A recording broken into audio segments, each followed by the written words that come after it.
ತಮ್ಮಣ್ಣ, ಯಾರ್ಯಾರಿಗೋಸ್ಕರನೂ ನೀನ್ ಯಾಕೆ ಸಾಯ್ತ್ಯಾ? ಅದ್ಯಾರು ಅಂತ ಹೇಳು, ಶಿಕ್ಷೆನಾದ್ರೂ ಕಡಿಮೆ ಆಗತ್ತೆ. ನನ್ಗೇನು ಗೊತ್ತಿಲ್ರಿ ಮೇಡಮ್ ಅವರೇ. ವಿಕ್ರಾಂತ್ ಸಾಹೇಬ್ರು ಕಾರ್ನ ಸರ್ವಿಸ್ ಬಿಟ್ಟಿದ್ರು, ಅದನ್ನ ಪೂರೈಸಿ ಅವ್ರಿಗೆ ಕೊಟ್ಟೆ ಅಷ್ಟೇ. ಅವ್ರ ಹೆಂಡತಿ ಆಕ್ಸಿಡೆಂಟ್ ಅಲ್ಲಿ ಸತ್ರೆ ನಾನೇನ್ ಮಾಡ್ಲಿ ಮೇಡಮ್ ಅವರೇ? ನಾನ್ ಹೆಂಗ್ ಹೊಣೆ ಹಾಕ್ತೀನಿ ಮೇಡಮ್ ಅವರೇ? ಅದೇನು ಅಂತ ಹೇಳು, ಇಲ್ಲ ಅಂದ್ರೆ ಇನ್ನೂ ಚಿತ್ರಹಿಂಸೆ ಅನುಭವಿಸ್ಬೇಕಾಗತ್ತೆ. ಮೇಡಮ್ ಅವರೇ, ಮೇಡಮ್ ಅವರ ಜೈಲ್ ಸೂಪರ್ಡೆಂಟಿಂದ ಫೋನ್ ರೀ. ಸರ್ ನಮಸ್ತೆ. ಹೌದಾ, ಭೋಜನ?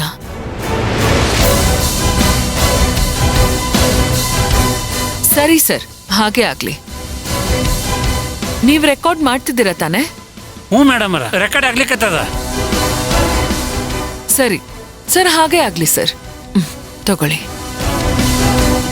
ನಿಮ್ ಭೋಜ ಹೇಳ್ತಿದ್ದಾನಂತೆ ವಿಕ್ರಾಂತ್ ಅವ್ರ ವೈಫು ಪ್ರಜ್ಞಾ ಅವ್ರನ್ನ ಮರ್ಡರ್ ಮಾಡೋ ಪ್ಲಾನೇ ಇರ್ಲಿಲ್ಲ ಅಂತ. ಸುಮ್ನೆ ಆಕ್ಸಿಡೆಂಟ್ ಮಾಡೋ ತರ ನಾಟಕ ಮಾಡಿ ಭಯ ಹುಟ್ಸೋಣ ಅಂತ ಅನ್ಕೊಂಡ್ವಿ. ಆದ್ರೆ ಕಾರ್ ಸರ್ವಿಸ್ ಮಾಡಿರೋ ತಮ್ಮಣ್ಣನವರು ಗೊತ್ತಿದ್ದು ಮಾಡಿರೋ ತಪ್ಪಿಂದ ಅವ್ರ ಮರ್ಡರೇ ಆಗೋಯ್ತು. ಸೊ ಕೊಲೆಗಾರ ನಾನಲ್ಲ, ತಮ್ಮಣ್ಣನವರು ಅಂತ ಹೇಳ್ತಿದ್ದಾನೆ.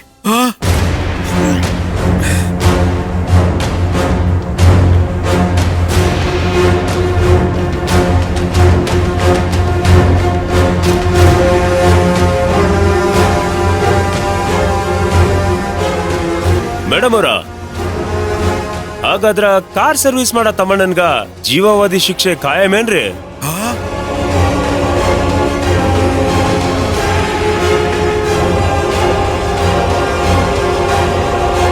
ಇಲ್ಲ ಮೇಡಮ್ ಅವರೇ, ಆ ಭೋಜ ಸುಳ್ಳು ಹೇಳ್ತಾ ಇದ್ದಾರೆ. ಭೋಜನ್ ಮತ್ ನಂಬೇಡಿ, ದೊಡ್ಡ ಸುಳ್ಳುಗಾರ ಅವನು. ಹಾಗಾದ್ರೆ ಸತ್ಯ ಏನು ಅಂತ ನೀವೇ ಹೇಳಿ. ಹೇಳ್ತೀನಿ ಮೇಡಮ್ ಅವರೇ, ಹೇಳ್ತೀನಿ. ವಿಕ್ರಾಂತ್ ಸಾಹೇಬ್ರು ಒಳ್ಳೆ ವ್ಯಕ್ತಿ ಕಣ್ರಿ.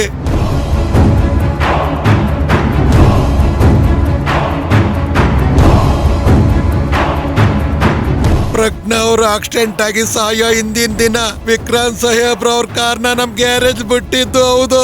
ಇದು ನಮಗೂ ಗೊತ್ತಿರೋ ವಿಷಯ. ಮುಂದೇನಾಯ್ತು ಹೇಳು.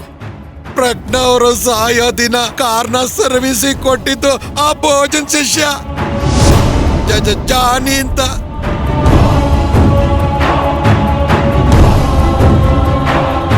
ಬ್ರೇಕ್ ನ ಲೂಸ್ ಮಾಡಿ ಕಾರ್ನ ಸಾಹೇಬ್ರು ಮನೆ ಹತ್ರ ಬಿಟ್ಟು ಬಂದ. ಭೋಜ ಹೇಳ್ದಂಗ್ ಮಾಡಿದ್ದು ಆ ಜಾನಿ.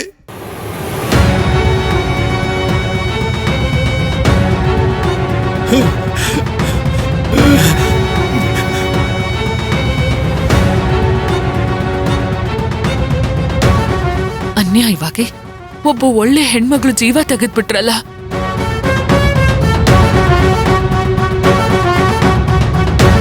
ಮೇಡಮ್ ಅವರೇ, ಭೋಜನ್ ನನ್ಗೆ 1 ಲಕ್ಷ ರೊಕ್ಕ ಕೊಟ್ಟನ್ರಿ.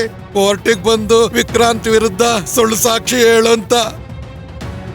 ಇಲ್ಲೋ ಅದನ್ನೇ ಬಗ್ಲೇ. ಹೇಳ್ತೀನಿ ಸರ್, ಹೇಳ್ತೀನಿ ಸರ. ರೀ ನೀವೆಲ್ಲ ಬರ್ಕೊಡ್ರಿ. ಆಯ್ ಸರ.